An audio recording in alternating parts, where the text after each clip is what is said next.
How's it going, everybody? Welcome to TrendSpider Live. My name is Mike, and today we are joined by the legendary Dr. Tushar Chande. Hi, Chande, everybody. how's it going? How's it going? Great to see you, Tushar. Hope you enjoyed your nice long weekend. Yes, we had lots of football, so fun, and of course, a busy day in the markets today. So, Oh yeah, 100%. Sorry, I'm gonna actually think I have some alerts going off right now. But yeah, anyway, yeah, hope everyone out there in the chat had a great weekend as well. If you guys are out there in the chat, let us know. Tell us what you're watching. Tell us if you're excited to watch some earnings come out.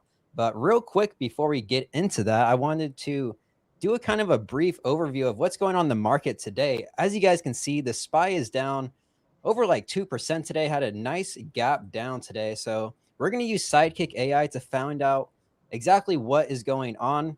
And if you guys want to go ahead and use Sidekick, you can use the link down below.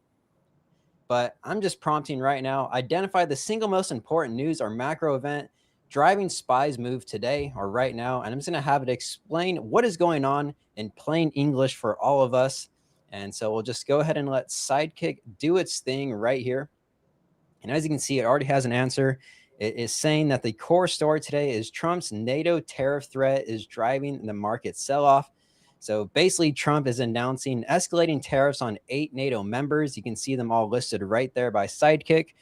And they're starting at 10% on February 1st, and the tariffs are rising to 25% by June 1st over Greenland territorial ambitions, causing SPY to be down over 2% today. And then treasury yields are spiking and TLT is dropping as well. Go ahead and take a look. As you can see, the SPY, nice gap down right there. And same with bonds here or TLT. It's falling through the chart right there into the volume. You see a nice big gap down as well there today. But yeah, with that out of the way, that's like the main macro news today. We can kind of dive into these earnings coming up after the bell on this volatile day. And I know Tushar, you had a nice slideshow you wanted to go over. But is there anything you wanted to cover before we get into that about these the earnings? one, sure. The I guess the one interesting thing today is that bonds were down and stocks were down, Yeah. but gold was up. So traditionally, we have looked at bonds as being an offset to stocks, but today both were down, and the portfolio offset, if you will, was coming from gold or silver. And clearly, if you think of risk off as a label for today, then you see that gold is the only risk on or only object that gave us some portfolio diversification. So that was kind of interesting in It terms is. of what moved relative to the stocks being down. Yeah, absolutely. Yeah, the metals have been absolutely crushing it lately, and bonds doing the exact opposite. So yeah, definitely some interesting movement across the markets today, and it should be really cool to see. Earnings season is just starting again today with probably the biggest first one to report is Netflix, and Right. Netflix, on its daily chart, not looking super hot at the moment either right now. So it should be very interesting to see what happens. Uh, okay, I just wanted to, if you want to, Yeah, let's just throw you up there. throw me up here. Okay. So if I just move on, so if you think of the three big announcements today, UAL broke IBKR and then Netflix.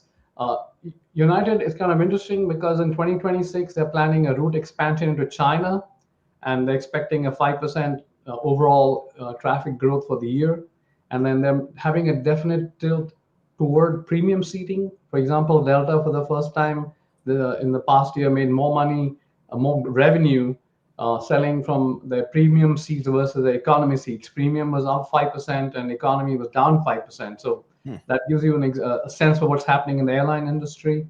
And then basically people are expecting a double-digit earnings growth and maybe a number like 2.9, $2.94 approximately, but we'll see what happens. And then for Netflix, the big event, of course, is they're trying to purchase, WBD. So that's been going on the side. People are expecting things like about 55 cents per share. And they have a couple of unique events last time because the EPS missed due to some Brazil tax rate. But in the last quarter, we had the NFL over Christmas, and then they had a sort of a tremendous success with the Stranger Things Mhm. show. So now it remains to be seen how that filters through to their earnings. And then lastly, for I guess IBKR, I don't have a slide, but essentially, if you look at the last, say, 5 years, their overall stock price has tracked their revenues. And this year, they're doing quite a bit in terms of expanding into the betting markets to try to expand revenue. So, longer term, the way to think about the IBKR stock move is to think about it as a higher revenue equal to higher stock price. So, that just gives us a starting point. Yeah, I can put up on my chart right now too on the screen the revenue charted with the interactive brokers chart as well. As you Right. can see, like you said, this is the revenue right here in the background, Right. obviously going straight up and completely Right. following the stock price. So Sure. yeah, So that's kind of that's an easy way to visualize what could happen to the stock price for IBKR, because we understand what revenue means. yeah. We take a look at some of these other names reporting too on that same kind of chart. You can Right. see Netflix, revenue growth has been actually phenomenal. Phenomenal, yeah, absolutely Yeah, fantastic. kind of insane. And then UAL, let's take a look at how the airlines revenue has been doing. You see, that's a little more choppy because obviously COVID Yeah, had a big impact on their revenue. right. Yeah, you can see the massive drop there with the stock price Right. during COVID. It's kind of crazy how much it lines up sometimes. But ever since COVID, ever since what, like Q2 of 2021, when things started to pick back up, looks like revenue has been mostly decent, but kind of stagnant a little bit right here. Not growing like crazy, but it's doing actually pretty good. And Right. UAL stock price is pretty high. So Right. There's a double top risk when you think about UAL. yeah, And then if I just show you my screen for a yeah, second, and if I just push on UAL, you see that again, it was at a down day today. And if you think of, if we just put out the adaptive bands, you see that we were in a bit of an uptrend, and now we mm, have come back into the middle of the consolidation. And if I go back to the para band indicator, it's telling you it's hit my trailing stop. So in mm, effect, this little uptrend we had starting say in mid-December is sort of quote ending. But of course, today is earnings, so it could, we could have a resumption of the uptrend of the earnings are strong. And yeah, with Netflix, it's the other side of the picture, a very steady downtrend. And then these are the trailing stops. So you'd have to have a move, say near 100 for it to really change the downtrend, because the downtrend is so well established. And the funny thing about it is that if you look at, if you, let me just turn this off for a second. Um, and if I go to a weekly chart, sorry, and I had put the retracement, the Fibonacci retracement. You see, we've retraced about 38% of the move, so we are right into the Fibonacci support area. And then we also have this high from before COVID of around say $70. So we are in this support zone, if you will. But hmm, still, there's quite a bit of downside if the earnings continue to be if the there's still uncertainty about how this whole Warner Brothers Discovery transaction is going to evolve. yeah. No, that's the big story, right? What happens with Yes. that buyout? So, and the stock price definitely hasn't been liking what has been going on so far. Uh, So yeah. yeah, Anyway, as mysteries abound, as they say. And then this is just interactive brokers, and of course we've seen that it's been generally trending higher, and today it actually held up pretty well. So we'll see what happens. yeah, absolutely. And we got just about 8 minutes until all of these stocks, all three of these stocks, actually do go ahead and report earnings. So if you guys have any questions about anything that we've been talking about, feel free to leave them down below in the chat. I also dropped a link for all of Tushar Chande's indicators that you can check out in the chat down below. He has tons of great indicators here on the TrendSpider platform and on many other platforms too. So definitely feel free to check them out. Very good stuff. All of them are essentially trend following indicators, as we've shown so far. So yeah, definitely go ahead and check them out. But it is a very interesting point here. What is that? Is that the That's a 1 minute chart for IBKR, okay? and I'm just waiting to see. I'm waiting for the earnings to come out. Yeah, But it bounced back towards the end of the day, so maybe people were positioning ahead of the earnings. But overall a down day for the for the stock as a whole. Yeah, overall, yeah, definitely a down day for pretty much most stocks on my watch list or that I'm seeing. We can pull up the stock twits list as well. Right. Someone asked about PDD in the chat just now. Let's see, PDD. What is this? PDD Holdings. Let me take a look. Add this to the screen. PDD looking pretty brutal today. Well, I mean, a lot of stocks actually opened the day with a gap down and then have kind of retraced back to the upside. Right. And Same kind of story there. Yeah, go ahead. if you look at QQQ on your list there, you see that you can kind of see that in the QQQ. Yeah. It sort of bounced, went back, came back down. I mean, what I found interesting today also was that Sandic and Mu, which are sort of the AI memory related stocks, actually had a pretty good day. And then Yes. if you look at AMD held up well. Actually, open lower, closed higher.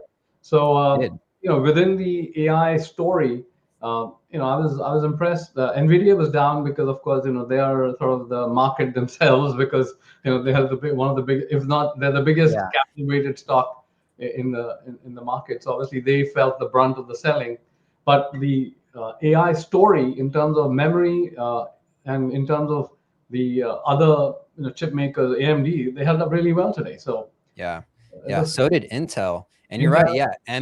MU has been crushing it lately. MU, and then SanDisk. SNDK. Yep. Look, and MU was up today, SNDK was up today. So Yeah. they sort of have a they're not as sensitive to the headlines. Which is crazy because they've been trending incredibly well. I mean, if you Well, throw on like I don't know, your pair band indicator, you can right, see. I mean, it's been absolutely beautiful, especially here probably on the weekly. It hasn't even gone right. close to ending this uptrend. So No, and so I would take the contrary view. I'd say that if they can be this strong on a overall weekday, then we need to buy more because that's telling me that they have a lot of underlying strength. I was gonna ask, yeah, like when stocks like this are up today and the overall market is down, like you think that's a good time to add, or would you wait for Oh, this to I would kind of not cool do that off? because it's telling you it's very strong. I mean, what more do you want? It's up on a down day. Yeah, So yeah, yeah, I would, and I will definitely, be strongly tempted to add simply because this is a daily chart, and you see it opened lower here, and then it closed substantially higher. So yeah, the initial sell-off overnight pushed it lower, and then the buyer said, "Hey, it's a deal. I'm buying." So even in the shorter term, there's a lot of support, just below 400, and so I think if it can be up strongly on what's basically quite a significant down day with a large gap down, you got to be a buyer, right? yeah. No, I agree. I've been watching this one. Um, I got stopped out of MU personally back here, and I never ended up getting back in. But I did take SNDK, so I'm pretty happy with that one today. Yeah, yeah. No, Very, very happy. I have big positions on these things, so I'm not complaining. But you got to live through the volatility. So Love to hear that. Love six, to hear that. bet big, sweat big, right? Yeah, no, absolutely. Absolutely. Then we have, Netflix over here. Really, honestly, a good short opportunity, if anything. But I don't know, with earnings coming up and this whole deal, it's kind of risky to touch, I feel like, Netflix at all. I mean, it's sitting down here, it's trending downwards, of course, but it's coming up, like you said, to the support level. Yeah. So, I mean, You I don't got know, to be doing, careful. It's at a interesting chart point. So you probably are better off waiting for like a little more clarity on the earnings and whatever else. I mean, they'll have an earnings call, so they'll give you more color on what's happening in the background. So it's probably not worth doing anything today, unless you're a very short-term trader. yeah, no, absolutely. And we got about 1 minute until the market closes here. Let's pull up the intraday charts. As you guys can see, you got Netflix at the top left on the 1 minute, dropping pretty hard into close. And we will get the numbers here almost at close. I think the numbers should drop about a minute after Oh, close. really? So, yeah, for So, Netflix at least. yeah, yeah, and again, there's a lot of algorithmic training around it. So yeah, people must have got some sense before. So now it'll just be fun to watch in the last minute. Yep, yep. So here we go. We got not very much until we finally get these earnings in. Netflix, very big stock, but it's exactly like not like what is kind of like hitting the headlines and whatnot. Like we were just talking about before, we got stocks like Micron, SanDisk. There's the bell. Yeah. Driving the headlines. Hold on, I think I'm gonna have a bunch of alerts going off. Hopefully, oh no, just one. Cool. Yeah, the thing is that because they have this, they're trying to change the pricing plans, and then they're of course an international player. They're trying to go more into live sports, and then of course they have this whole Warner Brother Discovery. So it's it looks like the earnings must have hit. It's up a little bit. Sorry about that. Yeah, is up. Hold on, let me close out this chart real quick. There we go. Yeah, it was diving pretty hard there into close, and then the first candle is back up. Yep. I think UAL, I think the numbers came out already. We just saw that one jump. Oh, that's not crazy. That's about $1 or $2 move to the upside on UAL. A nice move there. Right. If you guys are out there in the chat, if you guys have, whoa, Interactive Brokers just dropped pretty good there as well. Dropped 6%. Yeah. Yeah, we're getting some pretty crazy candles now. Let's see what happens. Netflix starting to move down.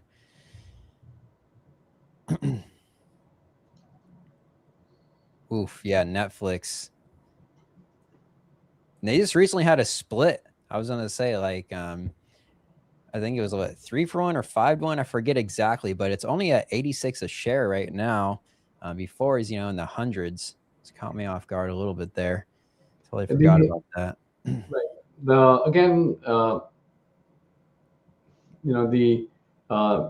Just we had an outside bar that went and now it's flipped again. So that's the main problem with these things. You have big blocks moving, a lot of option driven, positioning. So quite choppy right now. Yeah, no, absolutely.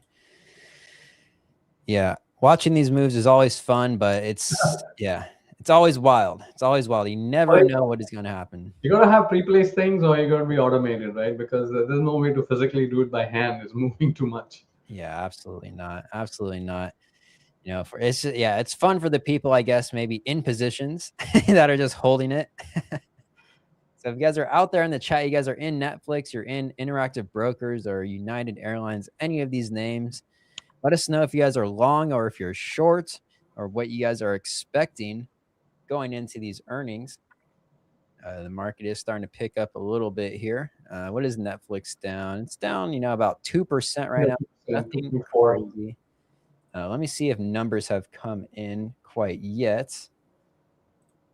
Not sure if they have. They've not seeing it on my news widget there. Maybe UAL has come in. I'm not seeing any numbers actually for UAL either quite yet. What else is there? Interactive Brokers. Still not seeing numbers there either. Yeah, see now just on a weekly chart, which is a very long move, you're breaking below the lows of the prior week. So, that's always, a sign that the downtrend will continue. Yeah, let's take a look while we wait for these numbers to come out. So we're at 85. Let's turn on aftermarket data here on this chart. This is the Netflix daily chart with the earnings move actually already in. And as you can see, it just continues down lower. Now, if you just show my chart, I want to show you one interesting thing about Netflix. So I'm just going to put the arch indicator on, which let me just. So this is a 100-day price trend channel, and this is standard. This is one plus or minus one standard deviation, and plus or minus 2.5 standard deviations. So clearly a very strong downtrend. And now you're sort of breaking towards this lower end. So you have to say that there'd be support around 80 just because of the way the channel is setting up. So again, gives you a sense for now you're breaking below the lower sort of, the lower side of the inner band. And so that basically tells you that now you need to go, at least to the midpoint, say down to 82 or 83 before you can sort of satisfy the short-term oversold condition, or maybe all the way down to 80 before you'll find support. So just gives you a little calibration for how the charts are setting up. Yeah, no, that makes sense. And it probably lines up with the previous resistance levels, right? Let me take a Yeah, look. they're much further back, Yeah, so much further, yeah, all the way in the back. Yep. they're 69, they're around 70. So, the previous high. So then you'll have to go down to the 70 area. If I turn this off.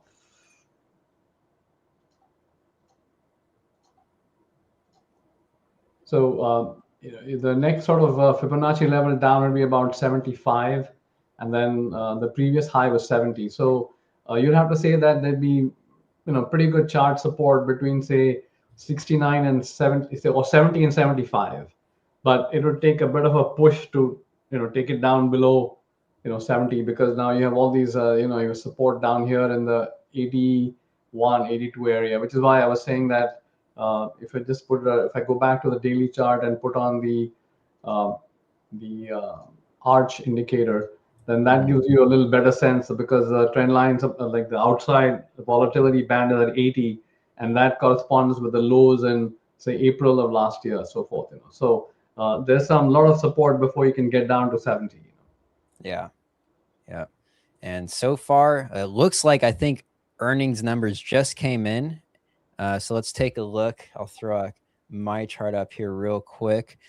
Looks like Netflix Q4 EPS beats 56 cents, came in and beat the 55-cent estimate. And then sales also beat. So I'm seeing a sales beat and an EPS beat, which, and even on the beat, they're down quite a bit in the after hour session here. Let's take a look at the 1-minute chart. Yeah, Oh not wow, looking.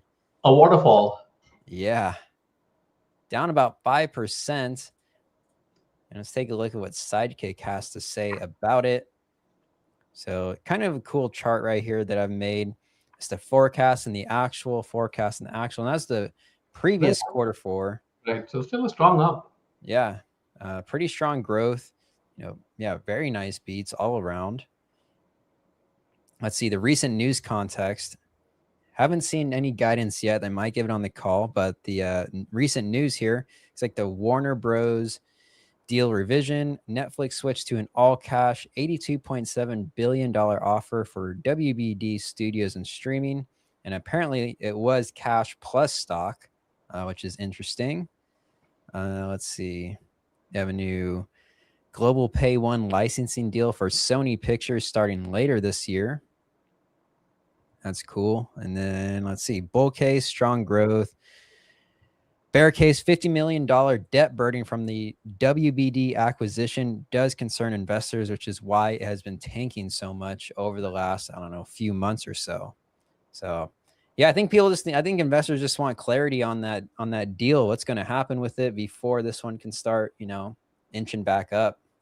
Right, I think so. Maybe actually the earnings call will be important, because they'll be able to give more background and answer some questions and get a sense for what does it mean. I mean, obviously as a company they're doing fine. They got strong earnings. The as I expected, the live sports in December and the Stranger Things success has obviously helped. People are the analysts are hoping that a lot of the people that temporarily signed on to watch Stranger Things will convert to a longer term subscription, etc.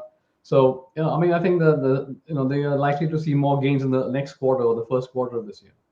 Yeah, definitely. It will be crucial, I think, to hear what's on this earnings call because, yeah, I think stocks just in general, they do not like uncertainty. And that's kind of what is going on with Netflix right now.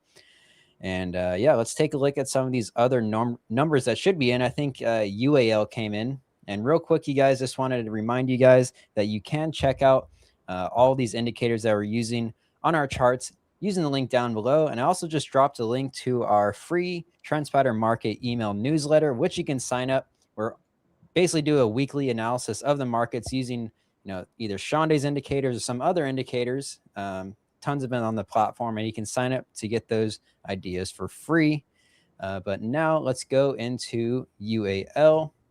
If you guys are liking this video or live stream so far, definitely be sure to subscribe because we're going to be live for the next, few months for all these different earnings. Earnings season just started back up pretty much this week. So, yeah, going to be a lot of content coming to you guys. And taking a look at UAL, take out this pair band right here. Looks like it's up a little bit. Let's take a look at the numbers. United Airlines EPS beat and sales beat. So double beat here on UAL as well.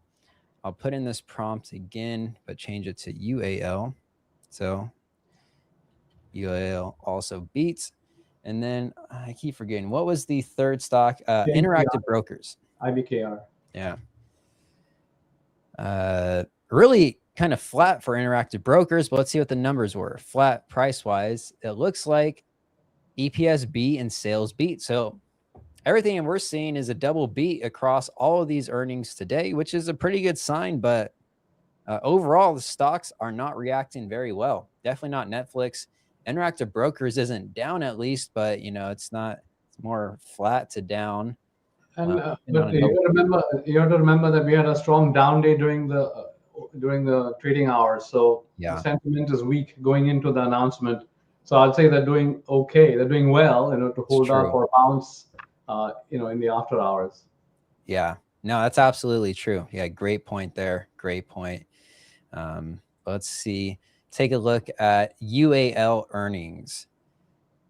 So that's interesting. It looks like compared to their last earnings, let's double check here on the EPS frame over here. Yeah, their EPS on UAL year over year doesn't seem to be very good. Came in at 310 versus last quarter for is 3.26. And revenue did grow though. So a little bit worrisome, I guess, with the EPS on UAL, but they did beat the estimates. Talking about year over year. Right. That's interesting. It looks like Trump's proposed 10% credit card rate cap could hurt the airline rewards programs. That is very true. Totally, honestly, didn't even think about that. Let's see. That's interesting. UAL added Starlink connectivity. Right. Apparently, that's a fuel burn increase. Yeah. See, so this is an interesting question as well.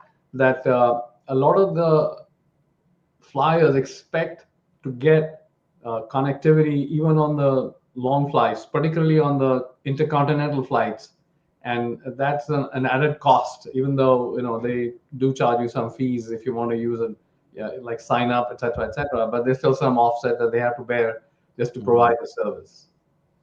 Yeah. No, absolutely makes sense. Makes sense. Really didn't even think about that. I figured they just pretty much just made money on that. Like they overcharged for it, honestly. No, they have to maintain the infrastructure so that all is a cost, and not everybody signs up. I mean that because if it's a night flight, right?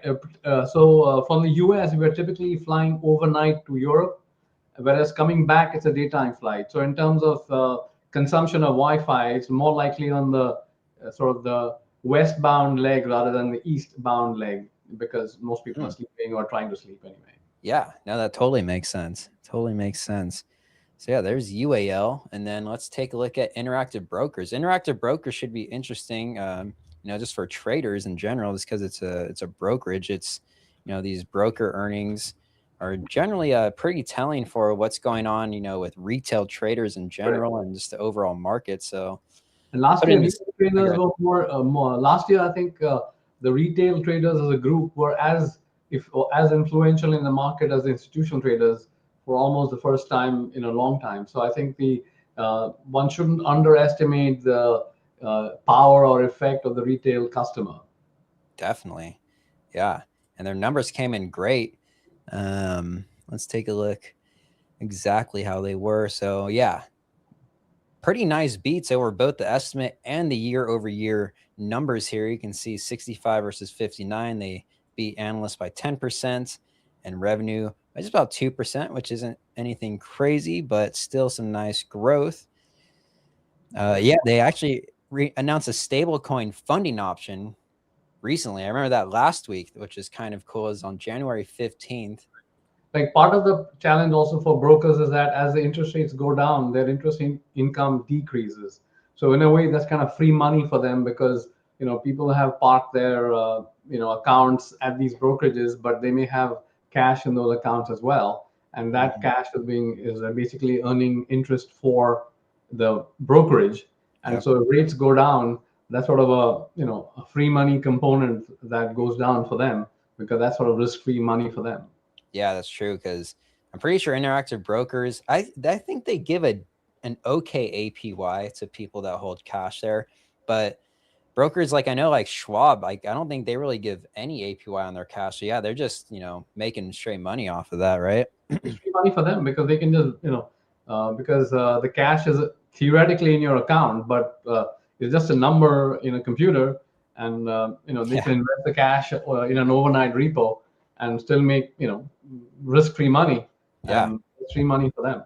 no, absolutely, absolutely. And let's see, so stable coin stock trade higher. Yeah, so looks like the recent news mostly for them, other than earnings, of course, is that stablecoin news, which did cause actually a pretty nice breakout Hmm. on January 15th right here. Pretty high volume above this pivot level right here. Um, let's see, let's put on after hours data. But as you can see, earnings, stock has mostly come down. Again, like you said, it's not that bad given the sentiment of the overall market today. Because we had a very negative sentiment all day. So Yeah. But overall, good numbers. yeah, Good I mean, numbers, I think, all around. right. I mean, if you look at the entire day's activity, they bounced off the lows and they're closing in the upper half of the candle, so not bad. Yeah. Yeah. So there's all the numbers. If you guys have any questions about them, leave them down in the chat. But Tushar, I was actually very curious. I know you mentioned walking through some of the scanners that you use on TrendSpider. I was very curious about that. If Yeah. you Well, wanted to. okay, let's spend. So just think of the context, right? We've just had this tremendous NFL playoff season going on, and we had the college, football playoff going on. And what are the two words that I heard over and over again? Talent evaluation, right? If you're trying to get a new coach or a new defensive coordinator, or now the draft is coming up, who should you hire, right? Or who should you draft? So the talent in your football team makes a huge difference. And if you look at the playoffs, most of them have top five defenses. So obviously that's a function of who they drafted. So to bring it back into trading terms, I always say that what you trade is more important than how you trade, which is of Mhm. course I'm saying that sort of in a tongue in cheek, because obviously what you trade interacts with how you trade. But just to highlight the talent evaluation angle, you can say that what you trade is more important than how you trade. Yeah. So then the question is, from a technical analysis point of view, what is the technical analysis equivalent of talent evaluation? And my answer to that is the chats indicator. So if you think of, so let me just show you some slides, and then Yeah. maybe that'll make more sense in terms of what I'm talking about. Um, so let's okay. So we're talking about talent evaluation. So I said think of your favorite sports team, and then how you trade is more important, etc. So Chats is really a talent evaluation tool. You want to find things that are trending, or conversely that are trending up or trending down, and you can take a counter trend view for something that's trending down strongly like Netflix. So you still need some measure of absolute trend strength. Now, I want to make a distinction between absolute trend strength and relative trend strength. So relative trend strength will be, say, versus an index like the QQQ or the S&P 500, and the absolute trend strength is all by itself. Like if we just looked at the chart, tell me, is it trending higher or lower? That kind of question. Yep. Let's skip this. Okay, let's go over here. So the charts analysis, let's just make this a little easier to see. Um, So the charts analysis essentially is a trend strength indicator, and the scale is plus 100 to minus 100. So we are just going to look at everything above plus 70 or below minus 70, and everything between plus 70 and minus 70 is noise. So I want to walk you through a few slides. It'll look complicated, but it'll make sense when you just hear me out. So first of all, to answer your question directly, we can create a scan. And here I have a scan that says the weekly chats indicator is greater than 90 and the daily chats indicator is greater than 70. So now we've combined two different time periods. And what does that answer look like? And I only looked at the Nasdaq 100 index just to make it manageable, so you don't have a list of that goes off your screen basically. Yeah. So if you look at, I've just summarized the screen here. But what do you see on here? You see Mu, you see WDC, you see Monster, which had an update today. You see things like Google or ADI, or this is unusual in MAR, which is Marriott. So the point trying to make is that you can use this to screen out, you have literally a thousand and thousands of choices. How do you make it manageable, and how do you focus in on a particular stock, and then you can do your particular preferred form of analysis. So Right. again, we're just saying, we're like, this is a talent evaluation tool, just a way to screen out things. And we like, if I just go back to the previous slide, you can have multiple, you can have just one time period, give me the daily greater than 90, or you can have multiple time periods. You can use daily chart and 4-hour chart. So a lot of flexibility in TrendSpider in how you construct the scan. And once you do the scan, you get a list, and then now you can focus on the list and do more research using the AI, sidekick and so forth. Yeah. And let's just dive in for a second in terms of what is chats about. Like, what does it mean?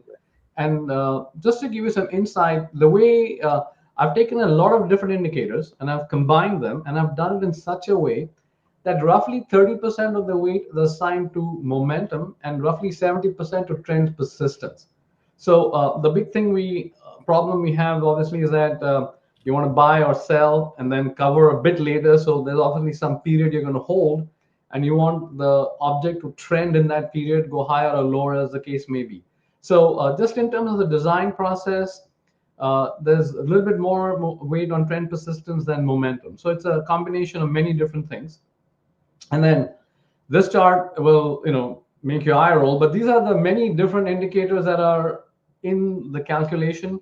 So you're looking at all these different lines, and you're saying, well, how am I ever going to evaluate all these many different things?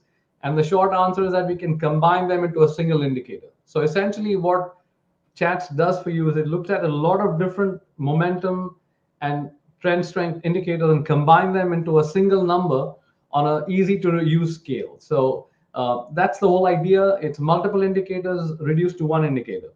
So you just have to get used to sort of using it as a scanning tool. And then once you have the scan and you have a list, then you can use some of my other indicators to look for breakouts, trailing stops, and so on. So it's really a good starting point for your analysis. And I love the scanning feature of TrendSpider. It's really, really powerful. So either you can do it, of course, you can use AI for it, the sidekick, but that has some limitations. Of course, this also has some limitations, but it just gives you a talent evaluation tool. Does that make sense? Yeah, no, absolutely. So to break it down for everybody, from what I have seen it, basically chats, stuff like relative performance, relative strength is something that you can use for an overall filter to find a basket of stocks that are actually worth trading, right? Like, as you said, like talents, like the best talent possible.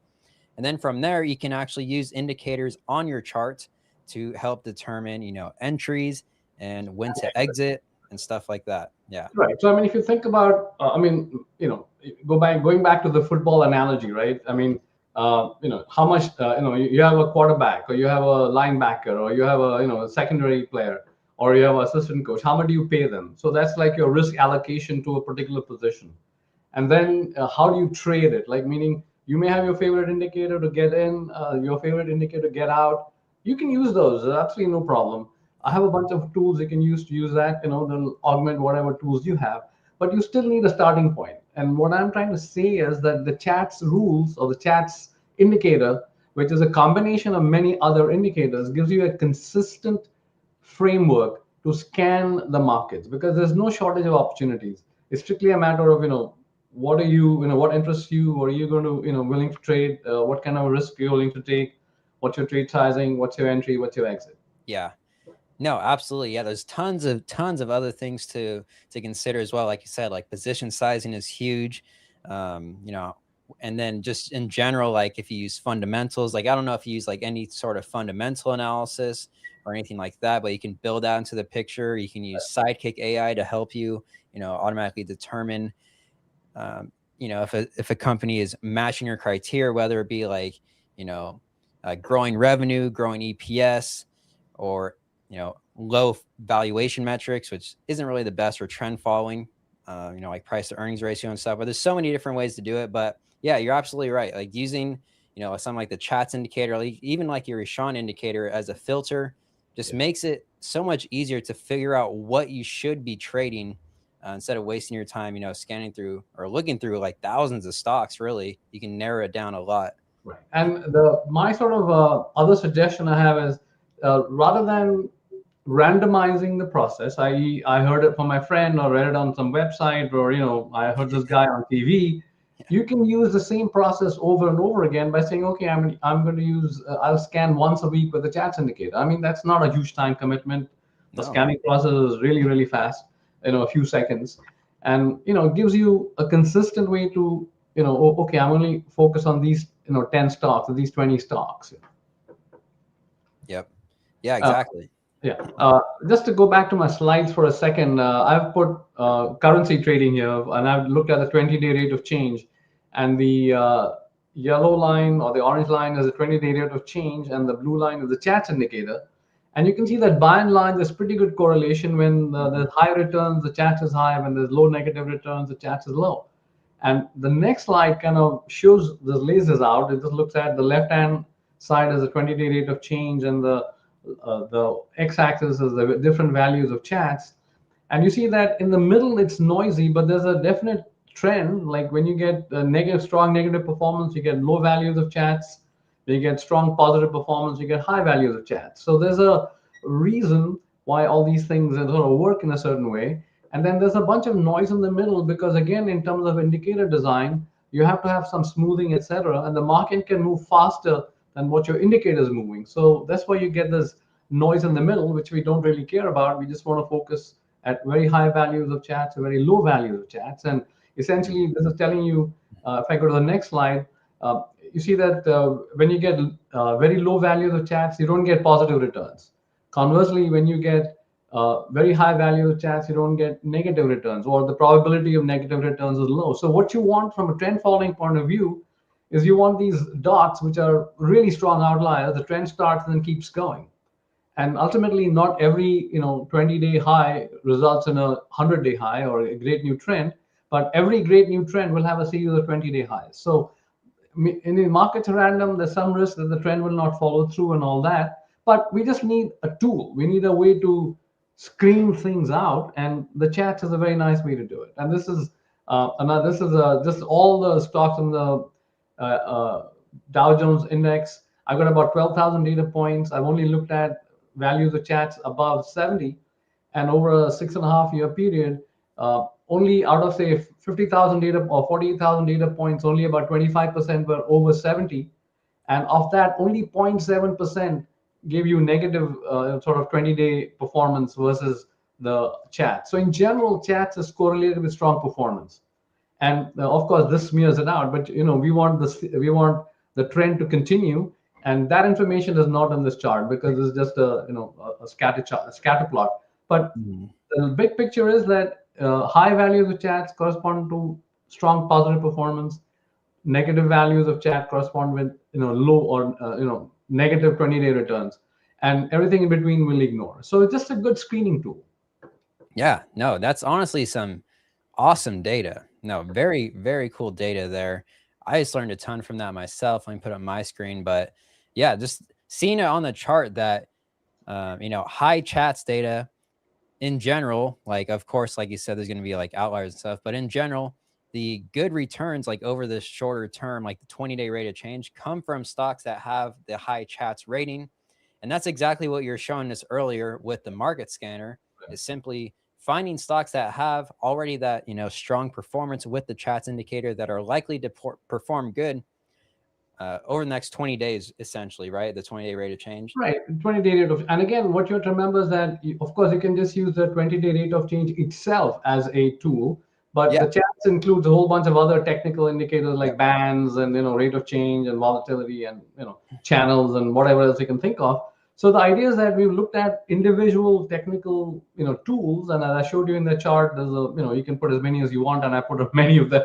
And then how do you combine them to get a single number so it's easier to scan and easier to sort things out? Yeah. No, that actually is very true. Like it kind of reminds me of when we were comparing your indicators to like an SMA. Like the rate of change is essentially like, the basic 200 SMA compared to like the paraband indicator, right? Like you've basically taken these and combined it all and made them your own, which Yeah. I think is incredible. Right. And anyway, so to summarize, as I said, what you trade is more important than how you trade, in sort of a tongue-in-cheek fashion. And clearly, you can see it in the NFL playoffs, right? I mean, most of the playoff teams have quarterbacks that were drafted in the top 10 in the particular year that they got drafted. So clearly, there's some correlation between who you draft and how your team performs, and that applies to trading as well. Yeah, no, that's a great correlation there too. That's awesome. I love how you made that, kind of real life connection with the NFL and stocks. So very cool stuff. But yeah, as you can see here on the chart, Netflix, which had a really low chats rating. If we go take a look at some real life examples real quick, I believe you have chats right down below. By the way, the chats indicator, I believe, is exclusively on TrendSpider, right? So There's some it's variation, yes, and there are two versions of that. There's one you can plot above and like on the price chart, so it colors the candles, right. or you can plot it below as you have, and you can Yep. see that it also paints the candles. So if you're a more intuitive thinker and you want to see the candles change color, you can also implement that. So there are both varieties or both variations available. So you can paint the candles, or you can just plot a line below. And for example, here on Netflix, you see that it's been in the purple range down below for the entire downtrend. And Hmm. now, not only is it telling you that there's a downtrend, it's also giving you a number like minus 100. So you can be sure there's Yeah. a very strong downtrend. So give you a sense for the strength of the trend. And when the trend first starts, it's not obvious that it's going to go much lower. So you have to rely on the trend strength to give you a feel for, wow, this is minus 100, maybe it'll persist. Yeah. And No, then you have the exactly. trailing stop. And then the way I think about the trailing stop is, how do you know the trend has ended? Well, you know the trend has ended when prices rise above your trailing stop. And of course, the trailing stop speed can be changed, so they can go faster or slower. But so again, my point is that this is a consistent tool that you can use over and over again, and it's not a matter of opinion, right? I mean, if it rises above the trailing stop, it's risen above the trailing stop. It's not a matter of some analyst's opinion about what the earnings will be next quarter. It's a hard calculation, and you can see for yourself that the prices above the stop or below the stop and so forth.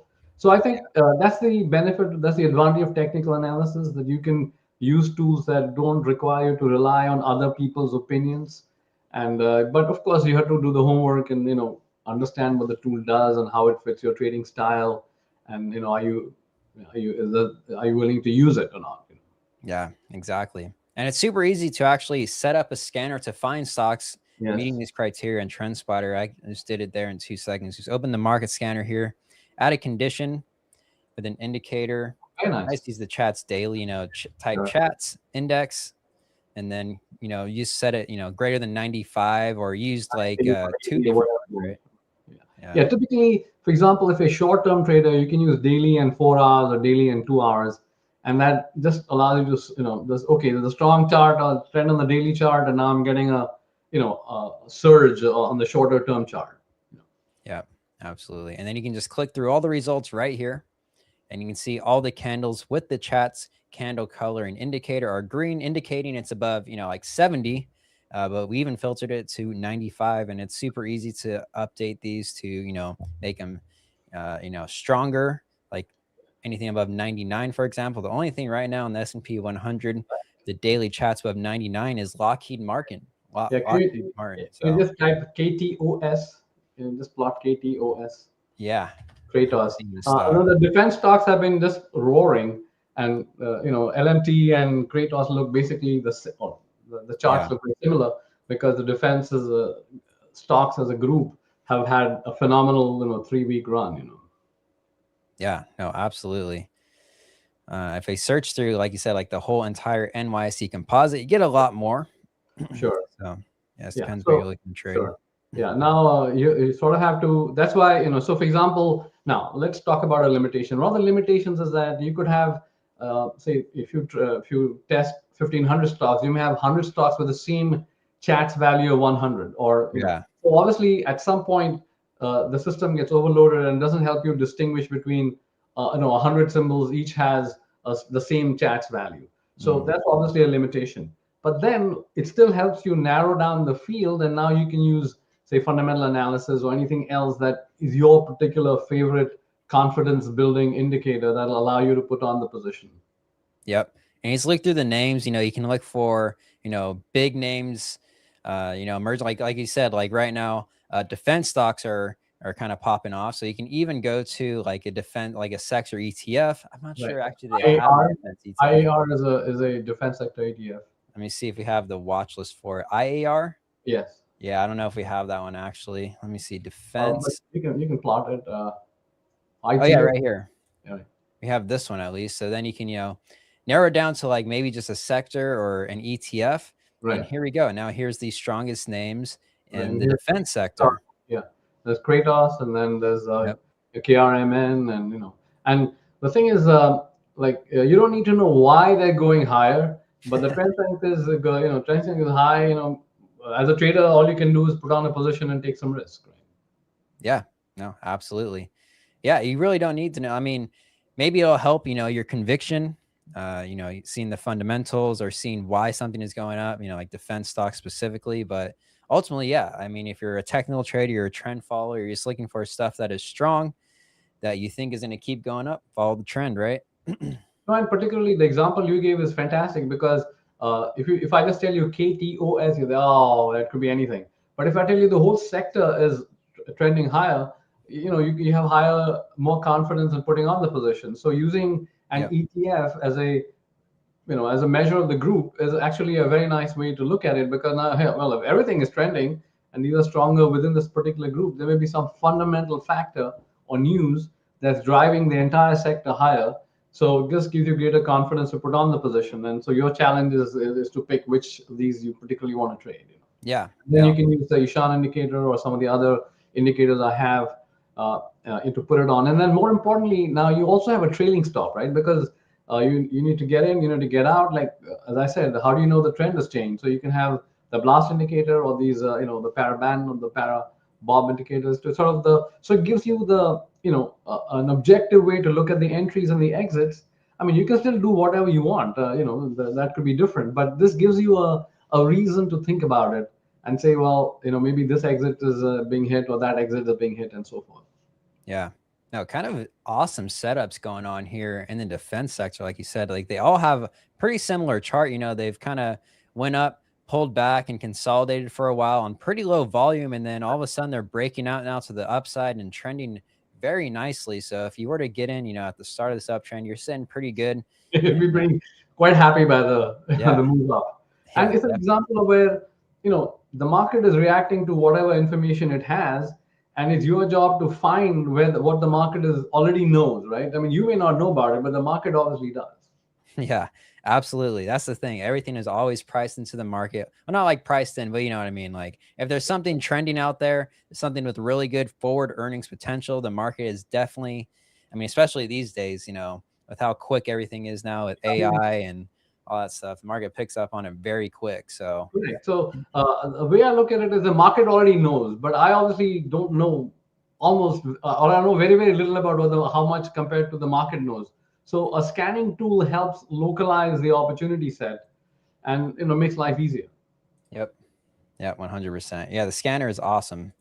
Scanner and TrendSpider really is probably the best. Oh, Um, fabulous, fabulous. yeah, yeah. Especially with all the, your indicators in there and all the custom ones. You can code your own indicators too, if you want to do that as well and use it in the scanner as well.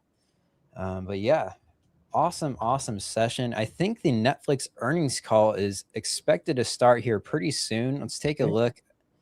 I'll probably go ahead and stream that. If you guys are out there in the chat and you guys want me to stream the earnings call, let me know. I can definitely do so. I probably will regardless, but it's, not looking good here. Not looking good. Hopefully. But the trend was already down, so if you're short, you're not complaining. No, yeah, absolutely. Absolutely. That is true. You go to the daily chart over here.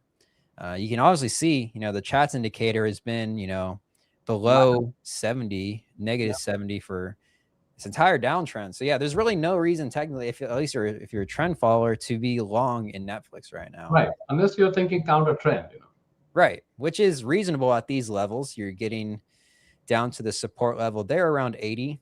Right. And we had I showed you the arch indicator that also shows outline, support at 80.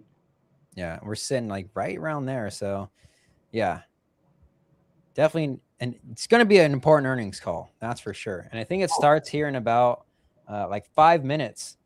5 minutes. So if you guys are out there and you want to see it, I can definitely stream it, which means Tushar will probably go ahead and call this live with us together. At least we're going to hop off the stage and let this earnings call go. Sure. But is there any other things that you wanted to say before we hop off? I know you're coming again live again and sometime in February, I believe, and maybe another time in between. Sure. But yeah, nothing much. All I would say is that be optimistic. To be a trader, there's no shortage of opportunity. There's strictly what you're willing to take and what risk you're willing to put on.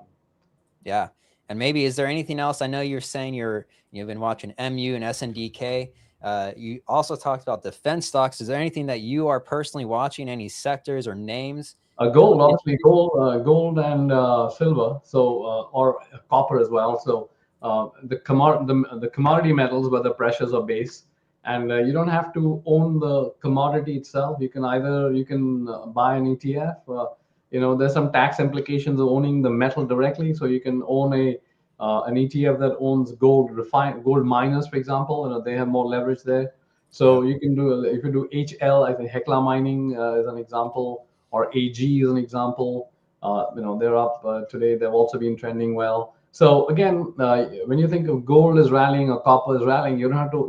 You can own the metal directly, or you can own the miners or the actual companies that are mining and refining these metals. So even they're also an option of taking advantage of a day like today when bonds are down, stocks are down, but gold is up. Yeah.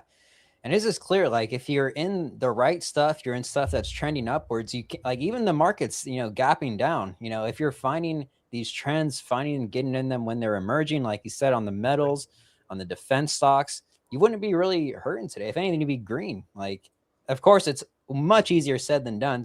Find these few names that have been trending up, but I mean the signs have all been there in the indicators. The trend meter, right? If you look at the chart indicator, it's been at 100 for gold for like at least 7-8 months or something. Yeah, no, absolutely. Silver, gold.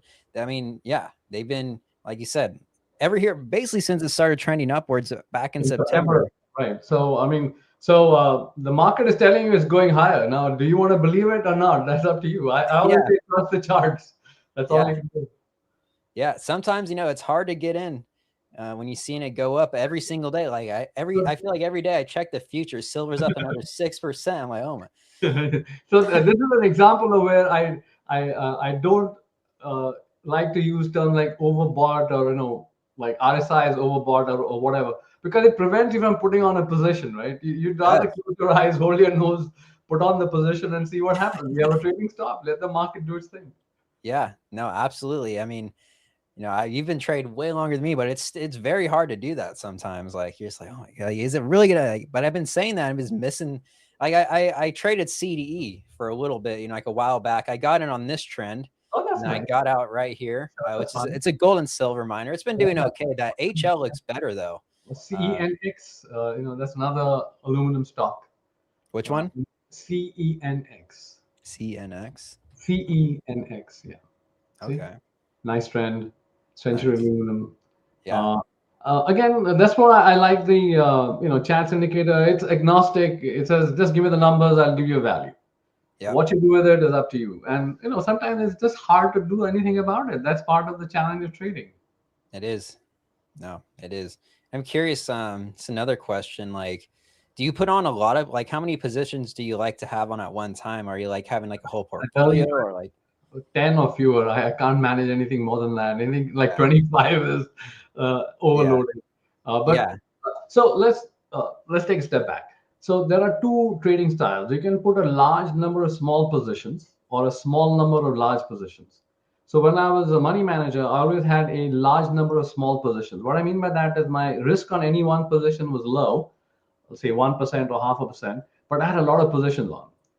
Mhm. Now I'm at the other end where I like to put on a small number of large positions. And there are advantages and disadvantages to both strategies. Obviously, if you put a large number of small positions, there's less of a premium on being right. The more positions you have, the better off you are. So whether you're right or wrong in any one position has no impact.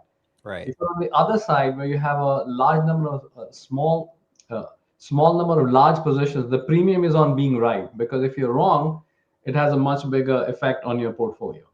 So I can't say that anyone, but if you think of, say, Bill Gates, he didn't become rich by diversifying his portfolio. No? He had all Yeah. his most of his net worth was in, say, Microsoft or whatever. So Right. if you look at the guys that have really made a whole lot of money, they've not been diversified. They've actually been highly concentrated. And you can think of Jensen Huang today with his position in Nvidia. And obviously, as a founder, he has no reason to dilute his position, or his goal is to maintain a larger position for as long as possible. So clearly that's the putting on a small number of large positions. So Yeah.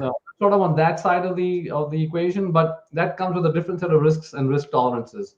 And if you're on this side of the equation, which I was for 20 plus years, that comes with a different set of risk tolerance and risk preferences. So I can't say that any one style is good or bad or better or worse, but it's just different.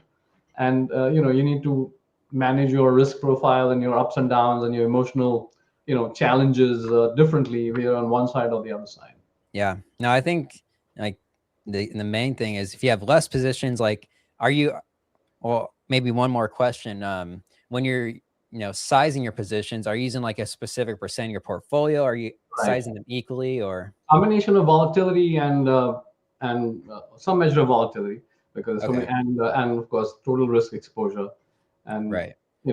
again, I have multiple portfolios, so it's hard to like Yeah. my overall. I mean, uh, I also have a lot of cash, so it just depends on how you look at the portfolios. Right. But in some portfolios, I'm more aggressive. Some portfolios, I'm less aggressive. Obviously, have a fair amount of cash, so you have to kind of balance it out. But I'm just saying that in terms of risk preference, or in terms of position sizing, you need to think both of your trade size, like what is the amount of capital you're allocating, and then also the volatility, right? Because if there's a higher volatility for the same amount of capital, you have a smaller position.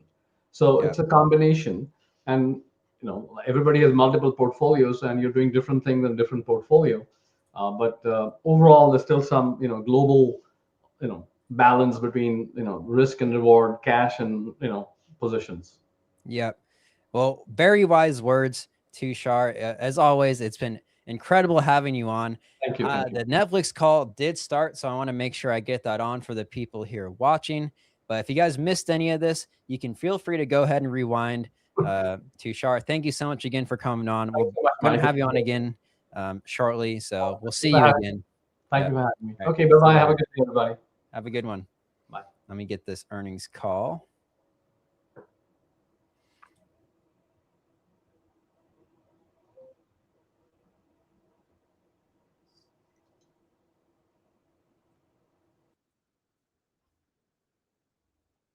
Let me get this call going for you guys.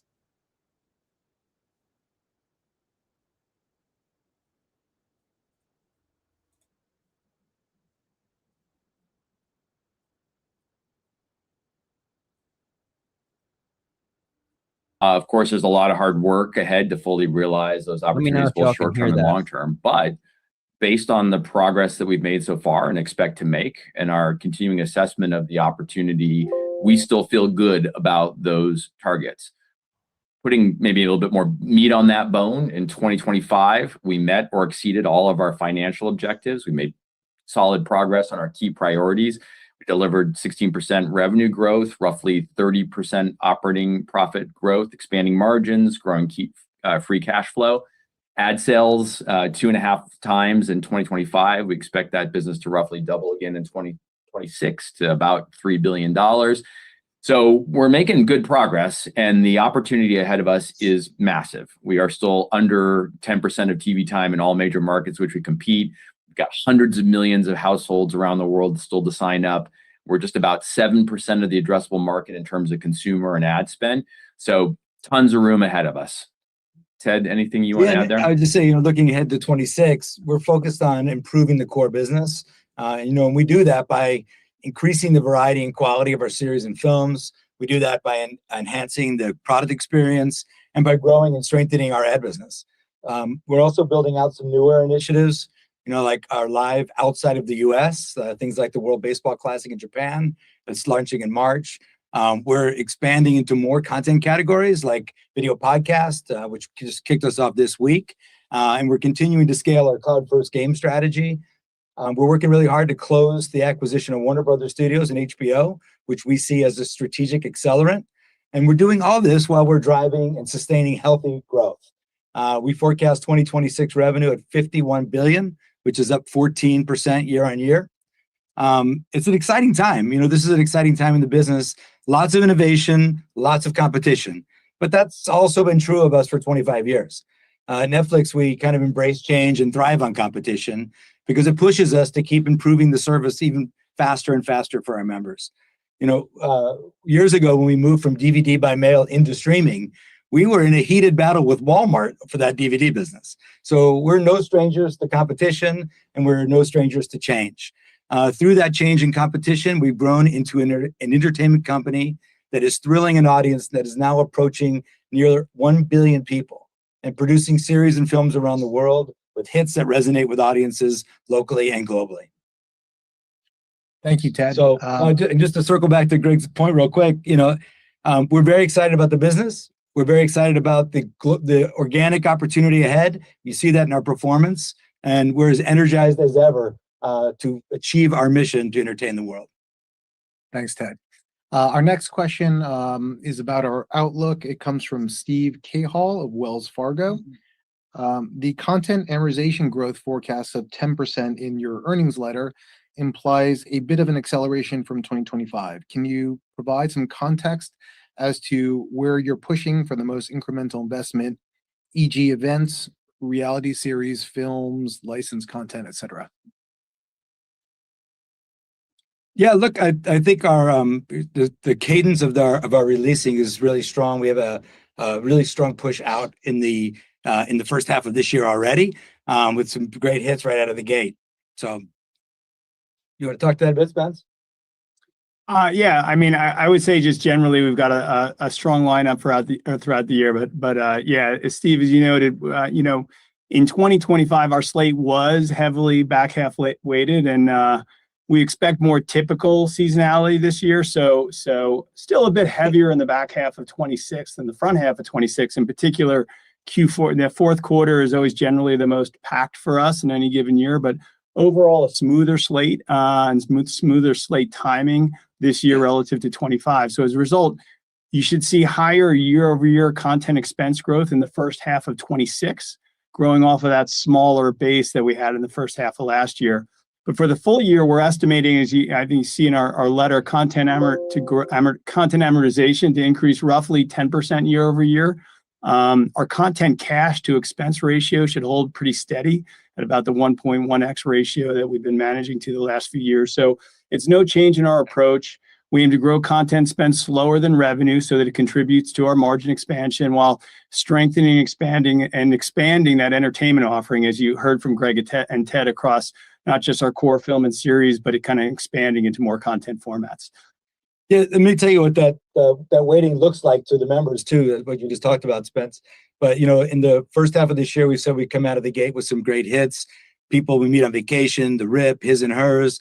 A New Year's Eve release of Stranger Things finale is still crushing. We've got Bridgerton season 4 that's coming up later this month and next month. So you see that we're really excited about the 26 slate, both H1 and H2. We've already mentioned the Bridgerton return, but we also have a return of One Piece season 2, third season of The Night Agent, second season of Beef, 100 Years of Solitude from Colombia back for a second season. We've got Avatar: Last Airbender. We've got Emmy, Golden Globe, and SAG actor nomination for Diplomat season 4 back again for a new season. Tires season 3, and the series finale of Outer Banks. That's like the returning stuff. For new things, we're really excited about Something Very Bad and The Burrows, both new series from the Duffer Brothers following up Stranger Things. Pride and Prejudice from the UK, Man on Fire, Can This Love Be Translated, just launched from Korea. It looks like it's going to be another really nice hit for K-drama lovers. I mentioned some of our early films, but we've got People We Meet on Vacation in the Rip with Ben Affleck and Matt Damon. It's already off to a great start. Still looking forward to Peaky Blinders, Immortal Man from Cillian Murphy. We've got Greta Gerwig's Narnia. We've got Apex with Charlize Theron. We've got Denzel Washington and Robert Pattinson in a great heist caper, Here Comes the Flood. And we've got a bunch of surprises upcoming too for 26. So Thanks, Ted. Thanks, Spence. That's a good segue into our next question on the outlook from John Blackledge of TD Cowen. For your 2026 guidance, can you walk through the key drivers of the top line revenue range, which was above consensus at the midpoint? And for the operating margin guidance of 31.5%, can you talk about the puts and takes to that guidance, and any other color would be great. Yeah, sure, John. I'll take this one. So we've got strong growth outlook. As you heard from Greg and Ted, we feel great about organic growth outlook. I hope you see that on our top and bottom line guide. So on the revenue side for 2026, key drivers are similar to 25. So it's membership growth, it's pricing, and it's a rough doubling of our ad revenue in 2026 to about $3 billion. So a bit more relative contribution from ads as we're scaling that business. And so we feel great about that, and we feel great about our operating profit growth and margin growth too. We're targeting 31.5% operating margins for 2026. That's up 2 points. So no change to our approach there. We set margin targets. So when you think about the puts and takes, we're always balancing the investment into our core business to drive sustained revenue growth with spend discipline. And we aim to grow our margins each year. That rate of that year-over-year growth, it bounces around a bit based on investment opportunities and other considerations in a given year. If you look back over the last handful of years, we've expanded our operating margins about 2 percentage points annually on average. This guide at 2 percentage points, that actually includes about a 0.5 percentage point drag from the expected M&A expenses that we referenced in the letter. So if you exclude that, we're guiding to about 2.5 points of margin expansion. So very much in line with what we've been delivering. And this year in particular, again, getting back to the puts and takes, we're seeing a number of attractive investment opportunities to strengthen and expand our entertainment offering and our product and commerce capabilities. So we are increasing our expense growth a bit this year, a bit higher pace of growth relative to last year to invest into those opportunities, all while continuing to expand our margins and deliver strong dollar profit growth. And I don't know, maybe Greg, Ted, I don't know if you want to talk a little bit more about our focused areas of investment. Let me jump in on the content. I'll tell you a couple of things that we're excited about, and this, we're investing into them because our members are showing a lot of excitement for them. So we've got some new license deals in place with Sony. That includes the first of its kind global pay one movie deal. We've expanded our Universal licensing deal for the that already included some very successful animation films to include live action films. We have a new slate of licensed titles from Paramount, which is going to bring a lot of new series and television shows that Netflix has never had around the world. Very exciting. In the live area, we've now executed more than 200 live events. And we're expanding to do more now outside of the US, including World Baseball Classic in Japan. I mentioned that in March. And this Friday, we have Skyscraper Live, which is going to be an edge of your seat TV experience for sure. So more to come there. And we just kicked off podcasts this quarter, which has been exciting. We've launched new ones from Spotify and The Ringer, iHeartMedia, Barstool. We have a lot more to come, and some new originals. So these are all areas that have shown great promise. Members love them, and we're excited to broaden the investment to include them. Greg, you want to jump in there too? Yeah, I'd say on top of content, we got a number of other areas that we expect will drive meaningful growth and returns. On the tech and dev side, we're continuing to build out that ad tech stack. We're evolving our mobile UI. We're adding 2 more live operation centers in 26. One is going to be in UK and one in Asia to support the growth of our live efforts outside the US. And ads beyond the tech side, we continue to invest in more sales, more go-to-market capabilities. That's a direct driver of advertising growth. On games, we are going to continue to invest in the cloud-first gaming strategy that we've added. That this makes TV games more accessible by rolling out cloud games to more customers in more countries. And if you take all of that, sort of stepping back within the margin expansion model that Spence described, which keeps us disciplined on returning to shareholders as we invest in new growth, we also think about investing across our portfolio based on demonstrated capability to translate those investments into value for members and returns for the business. We've got a solid track record of doing that in our core content categories, so we're going to continue to grow there. We're also increasingly confident about our ability to do that in ads and live, where the 200 live events that Ted mentioned, indicates that we should ramp and grow in those areas. And then for our other initiatives, those represent a small fraction of our overall investment. And we always remain very disciplined and measured in increasing those investments based on demonstrating that we can deliver member value, we can translate that investment into member value and move the business forward. Thanks, Greg. Thanks, Ted. Thanks, Spence, for that fulsome response. I'll move us along now to a few questions around engagement. The first comes from Rich Greenfield of Lightshed Partners.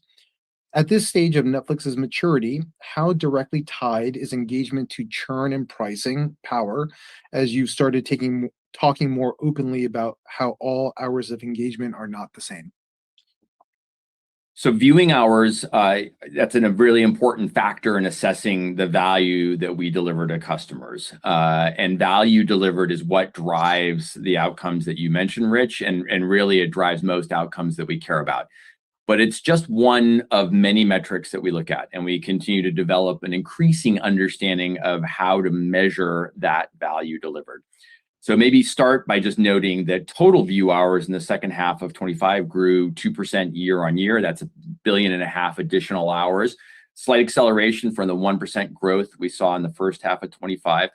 But even with that number, there's some nuance underneath that. So viewing of our branded originals was actually up 9% year over year in the second half versus 7% in the first half. That represents roughly half of our overall viewing.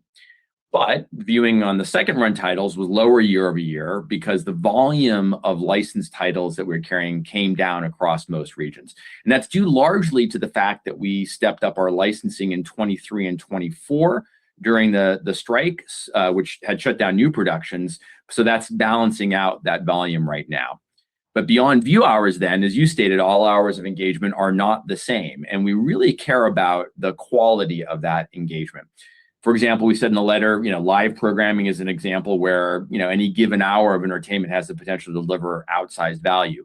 That's certainly also the case when you have a huge fan of a particular series or a movie. And we, as viewers, we feel this intuitively, right? We feel that excitement, that difference, that value when we watch something that we've been anticipating and we just can't wait to watch. And as a business, we've become increasingly sophisticated, evolving our measures of that quality of engagement that we're delivering. It's very hard to do this, but we're getting better and better at it. And our primary quality metric, we achieved in 25 an all-time high for the service. We set a high goal for that metric, and Bella and our content team stepped up and achieved that goal. That means that we deliver more entertainment value for our members, and that shows up in core metrics like acquisition, like retention. And retention's among the best in the industry, and we just completed a quarter where churn improved year on year. Customer satisfaction is at an all-time high. We also saw strong member growth. So we really, manage more and more towards that complete understanding of value delivered, because it's really what translates best and directly to revenue growth, and it better captures the overall health of our business. Yeah, I would just add, Greg, if you don't mind, of course we look at the view hours, Rich, but we also look at a myriad of other signals to assess how our members are engaging and how important do they value that engagement. So, members have different value for different types of programming. In the letter, we talked about the fandom for K-pop and for Stranger Things Season 5, and how fandom is such a powerful engine for our business because it creates advocates for Netflix, valuable even beyond the 10 hours spent watching Stranger Things or the hour 39 spent watching K-pop Demon Hunters. So we're really super confident we're going to continue to grow engagement, but more importantly, the value of that engagement as well, because that's what allows us to sustain healthy revenue growth in the long term. Thanks, Ted. Our next question on engagement comes from Ben Swinburne of Morgan Stanley. The engagement report gives us a sense of aggregate engagement across all titles and all members. Arguably, it's an overly simplified lens with which to view the health of the business, but one that suggests to some that the WB acquisition reflects a need for Warner and HBO's IP to address stagnant engagement levels on Netflix today. Why is that the wrong conclusion, and how do you see the underlying engagement trends in the business? Very succinct bear case from Ben Swinburne. Over to Ted or Greg. Yeah, so I'll take this one. So you're right, Ben, and as we sort of got to a little bit in the previous answer, total view hours by itself, it's an overly simplified view into engagement and engagement trends. And why is that? It's because view hours is basically a very broad metric. It's influenced by a lot of things. It's, you've got plan mix, tenure mix, geography, culture differences are a big factor. Just as one example, take consumers in Japan, they watch roughly a half to 2/3 the amount of TV as American consumers. So as you have more member growth in places like Japan, and there are a lot of places like that, and frankly, where we have more, upside and more potential growth over the years to come, that skews the view hours per member. So we look at engagement at a portfolio level. View hours is one element of that, but we also look to those quality metrics that we were talking about. And as we said, we see improving quality translates into core metrics like better retention. And, just to reiterate, our retention's among the best in the industry, customer sat at an all-time high. And those are more complete, or maybe better said, those are outcome measures that we really, really focus on. So we have multiple tools to keep improving those measures and the value that we deliver. More and better production, back to pushing on the quality scores and how do we improve that? More licensing, more partnerships with local creative communities, with local broadcasters around the world. That improves local content market fit. We're very optimistic about our organic growth prospects. And as you see from our forecast, as well as maybe the aspirational goals that were referenced before, which don't include any M&A, we see huge opportunity to keep improving things there. But we also see Warner Brothers with 100 years of IP, an incredible library, great new shows and films. That's an accelerant to our strategy. And it's another mechanism to improve our offering for our members. So our job is to identify the best opportunities to improve that offering, both organic and through selected M&A, and always remain flexible and disciplined in pursuing those opportunities. Thank you, Greg. Since Ben brought up Warner Brothers, I'll shift us to a few questions on the Warner Brothers acquisition. First from Mike Morris of Guggenheim. Does your planned acquisition of WB impact your approach to pricing the near to intermediate term? Would you consider raising the price of the service during the regulatory review process? There is no impact or change to our approach and how we're running the business in that regard. Great. Next one comes from Rich Greenfield of Lightshed Partners. What surprised you most from the Warner Brothers due diligence? Greg, you in particular sounded less enthusiastic about major M&A back at the Bloomberg Screen Time conference in October. As you went through the due diligence process, what got you more excited about the acquisition? Greg, can I interrupt you for 1 second here? Please, before you go jump in, ahead. I just want to make it clear that it was our default position going in that we were not buyers. We went into this with our eyes open and our minds open. And when we got into it, we both got very excited about this amazing opportunity. So, Greg, you could share what was exciting for us there. That's right. And thanks, Rich, for bringing this up again. One more time. But to Ted's point, when we got under the hood, there were several things we saw that was just really exciting. And we saw were exciting additions to our current business. Take first the film studio. We already know that, existing film output deals, that the theatrical model is an effective complement to the streaming model. So we've seen that before. And to be super clear on this point, we have often in our Netflix history debated building that theatrical business, but we were busy investing in other areas and it never made our priority cut. But now with Warner Brothers, they bring a mature, well-run theatrical business with amazing films, and we're super excited about that addition. Then you've got the television studio. It's also a healthy business. It also complements our own, expands our production capability. You got great producers, great developers, and we intend to continue to produce shows for third parties and being a leading supplier to the industry. And then you get to the streaming side of things. We've got HBO. It is an amazing brand. It says prestige TV better than almost anything. Customers know it. They love it. They know what it means. You know, when you have programming from HBO, you know what an HBO show means. It's also very complementary to our existing service and business. So owning HBO will allow us to further evolve our plan structure, allows us to deliver more series, more film, more value to consumers, and will leverage our global footprint and our streaming expertise to make that an even better service for consumers. So big picture, we just saw a tremendous opportunity, very achievable opportunity as well, in bringing these two businesses together.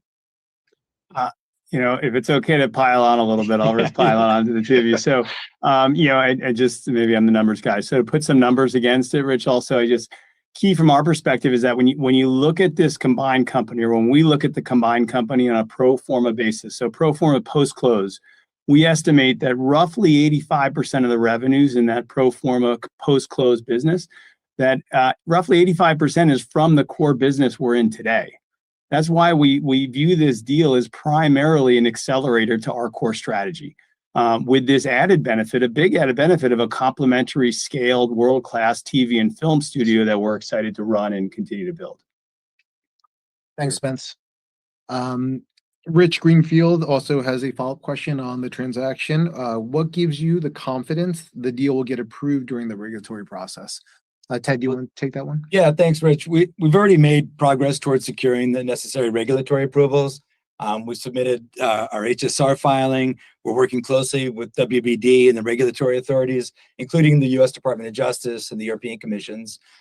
We're confident we're going to be able to secure all the approvals because this deal is pro-consumer, it is pro-innovation, it's pro-worker, it is pro-creator, and it is pro-growth. You know, Warner Brothers, we just said earlier, it's got 3 core businesses that we don't currently have. So we're going to need those teams. These folks have extensive experience and expertise. We want them to stay on and run those businesses. So we're expanding content creation, not collapsing it. In this transaction, this is going to allow us to significantly expand our production capacity in the US and to keep investing in original content over the long term, which means more opportunities for creative talent and more jobs. This is really a vertical deal for us. It allows us to gain access to 100 years of Warner Brothers' deep content and IP for development and distribution in more effective ways that will benefit consumers and the industry as a whole. HBO, as Greg just mentioned, is a very complementary service to ours, and the TV market is extremely dynamic and very competitive. So the TV landscape, in fact, has never been more competitive than it is today. There's never been more competition for creators, for consumer attention, for advertising and subscription dollars. The competitive lines around TV consumption are already blurring, you know, as a number of services put their content on both the linear channels and the streaming services at the same time.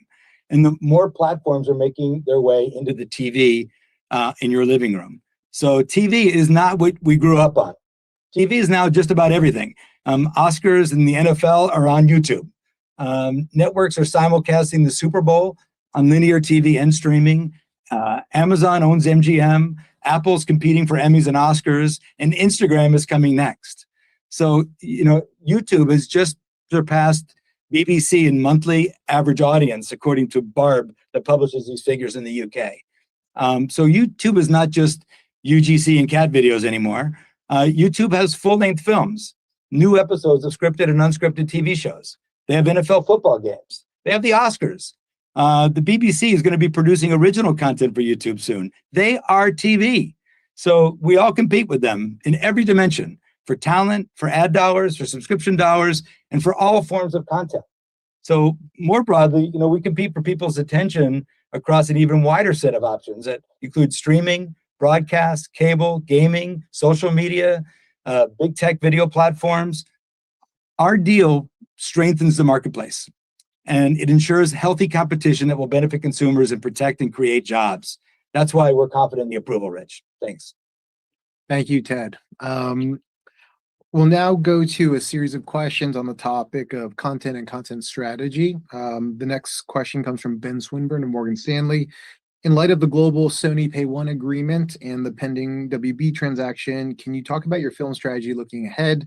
Are you leaning away from Netflix original films and increasingly to licensing films after an exclusive theatrical run? Thanks, Ben. No, there's no change to that approach. Dan Lin and his team are going to continue to produce a slate of Netflix original films, and we'll also continue to license films in every available window as well. You know, our members love movies, and taste and diverse are very broad. Appetites are huge, so we want to have a broad as offering as possible. Great. Next question is from Vikram Kesavabotla of Baird. What were your observations from recent live events such as Jake Paul versus Anthony Joshua and the NFL on Christmas Day? How should we expect your investment in live events to evolve from here? Well, Vikram, remember, this is still a relatively small portion of total view hours. So the big live events like the amazing fight you're just talking about and that 6-round knockout and our NFL Christmas Day games and the Snoop halftime show, they're really important and differentiated parts of the service. But again, small in total view hours. These events typically have outsized positive impacts on the business around conversation and acquisition. And we're also starting to see some benefits to retention as well. But like I said, it's a small portion of the content spend, and with 200 billion hours, a pretty small portion of the total view hours too. But we remain really excited about it, and that's why we're building out and strengthening that offer with things like Star Search premiering globally tonight with live voting. And we're beginning to invest in more events outside of the US, like I mentioned, the World Baseball Classic in Japan, for local markets. Thanks, Ted. Another question from Vikram Kesavabotla. What types of podcasts do you think will be most effective on the platform? And what are your initial observations from the launches this past month? Well, it's still very, very early, but we're super pleased by the early results that we're seeing. We think about video podcasts like a modern talk show, but instead of having a single brand-defining show, you have hundreds of them. So it's a broad offering versus a single broad show or format. But it does generate a lot of very passionate engagement, lots of variety. We are looking forward, to the types of things we're going to add here, to things that our members already love. So sports, you've seen we can build on the success of our sports adjacent strategy, comedy and entertainment, and of course, true crime. You may have heard we've got some true crime stuff on Netflix. Great. Last question on content strategy comes from Rich Greenfield of Lightshed. This is our quarterly theatrical question. Why has your view on theatrical windowing changed? Well, Rich, I will point out here, I have in the past made observations about the theatrical business. We were not in the theatrical business when I made those observations. When this deal closes, we will be in the theatrical business. And remember, this, I've said it many times, this is a business and not a religion. So conditions change and insights change.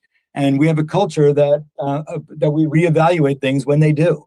So, short list of examples there, the pivots we've made around advertising, around live, around sports. In theatrical, we debated many times over the years whether we should build a theatrical distribution engine or not. And in a world of priority setting and constrained resources, it just didn't make the priority cut. So now when this deal closes, we will have the benefit of having a scaled world-class theatrical distribution business with more than $4 billion of global box office. And we're excited to maintain it and further strengthen that business. So Warner Brothers films are going to be released in theaters with a 45-day window, just like they are today. This is a new business for us and one that we're really excited about. And I'm actually quite proud of our long track record of evolving the business. And I believe our results speak to that as well. Great. Thanks, Ted. We'll now move on to a few questions we have from analysts about advertising. Steve K. Hall from Wells Fargo asks, as you look at the ads potential in 2026, do you think you could reach parity on ARM, average revenue per membership, or ad-supported versus your ad-free plans?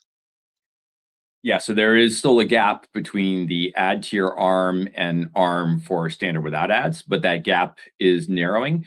And because there's a gap, it means we're under realizing revenue growth in the near time. It also therefore represents an opportunity for us. So as we improve our ads capabilities, we can close that gap over time, we can drive more revenue. We've seen exactly that ability to do that over the last year. So we've expanded demand sources. We continue to improve our speed of execution on our own ad tech stack. That's more ad features, ads products, more measurement, et cetera. That means, increased fill rates, and that's driven ads ARM higher.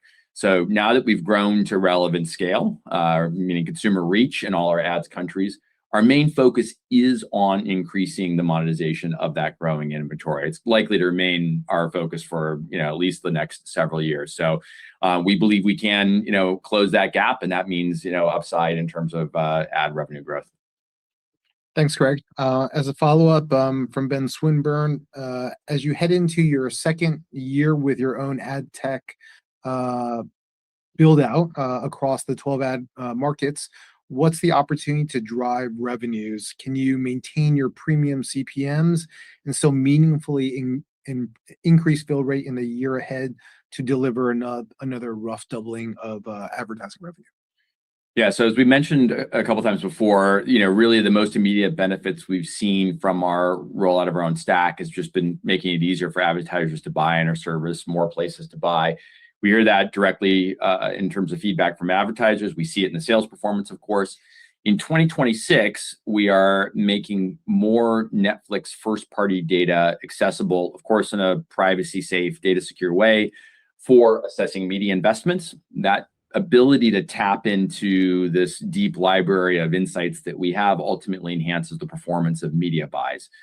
We're also offering advertisers a wider array of ads formats, so more ads products, enhanced interactivity, which should improve outcomes. At the end of last year, we started testing modular capabilities with interactive video ads. These ads cater to members' viewing behaviors and allows advertisers to benefit from essentially a dynamic template that uses mix and match creative elements to drive better business outcomes.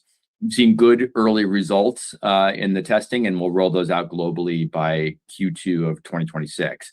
And additionally, now that we've been on our own ad stack for over 6 months, we've got a better set of data, historical campaign data.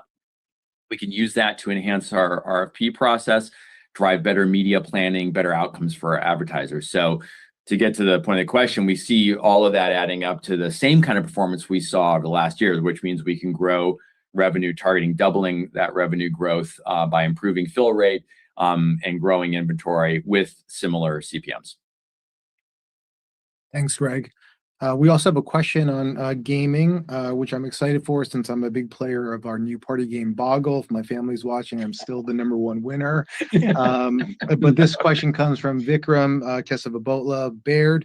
Netflix had some key developments in its video game offering throughout 2025. How would you characterize your success and progress at this stage? What are your key priorities for this business in 2026? We've seen some really positive results with games like Red Dead Redemption, same kind of performance that we saw in GTA for folks that are familiar with that. We're also excited about more kids, more narrative feature releases in 2026. So those are good areas of growth for us. But a big advancement, as you sort of alluded to, Spencer, and a big priority for us is our cloud-based TV games. It's an exciting launch for us. We're still in the early stages of this rollout. Roughly a third of our members have access to TV-based games. This is sort of a process of upgrading the TV technology, the TV clients to be able to handle that. And recently with our party games on TV, Boggle, as you mentioned, Pictionary, Lego party games like that, we've seen really strong uptake. So it's off a small base because think about 10% reach into those eligible members. But our TV-based games have enjoyed quite a significant engagement uptick after that party pack launch. And then in 2026, this year, we're going to be expanding that cloud-first strategy. We've got a growing set of cloud games to the TV, like our recently announced newly reimagined, more accessible FIFA football simulation game. We're super excited to be able to launch that. And stepping back for a second, if you look at that in totality, why is this important? As we said in the past, it's a big market, roughly 140 billion worth of consumer spend ex-China. We are just scratching the surface today in terms of what we can do in this space, but we already are seeing, multiple instances of how this approach not only extends the audience's engagement with the service and with the story, but it also creates synergy that reinforces both mediums. So the interactive and the non-interactive side, that drives more engagement, more retention. So, bottom line, we're very bullish on the opportunity side. We're seeing progress. Still got a lot of work to go do. And I should say, like all of our developing initiatives, we're going to ramp our investment based on demonstrated value to members and returns to the business. We will have to have Spencer give us a Boggle demo next quarter. I watched the video of Greg playing with Elizabeth, and there's no way I'm gonna challenge Greg because I think he'd take me down in 2 seconds. But with that, we'll take our last question from Rich Greenfield of Lightshed on innovation. His question is, why isn't vertical video a higher priority for Netflix? Well, Rich, we've actually been testing vertical video features for some time, about 6 months or so. And we've had a vertical video feed in the mobile experience that's been available for several months. So that feed is filled with clips of Netflix shows and movies. You can imagine us bringing more clips based on new content types like video podcasts, which Ted mentioned, that we're adding to the general service. We'll bring the sort of appropriate components of that into that vertical video feed. And really, this is part of a broader upgrade of our mobile experience. So just as you've seen us do with the new TV UI, we're working on a new mobile UI that will better serve the expansion of our business over the decade to come. We're going to roll this out later in 2026. And just like our TV UI, it then becomes a starting point. It becomes a platform for us to continue to iterate, test, evolve, and improve our offerings. So don't worry, Rich, we got more vertical video coming for you. Thank you, Greg, Ted, and Spence. That is all the time we have now for our call. We thank all of the listeners for tuning in to our earnings call. We look forward to speaking with you all next quarter. Thank you.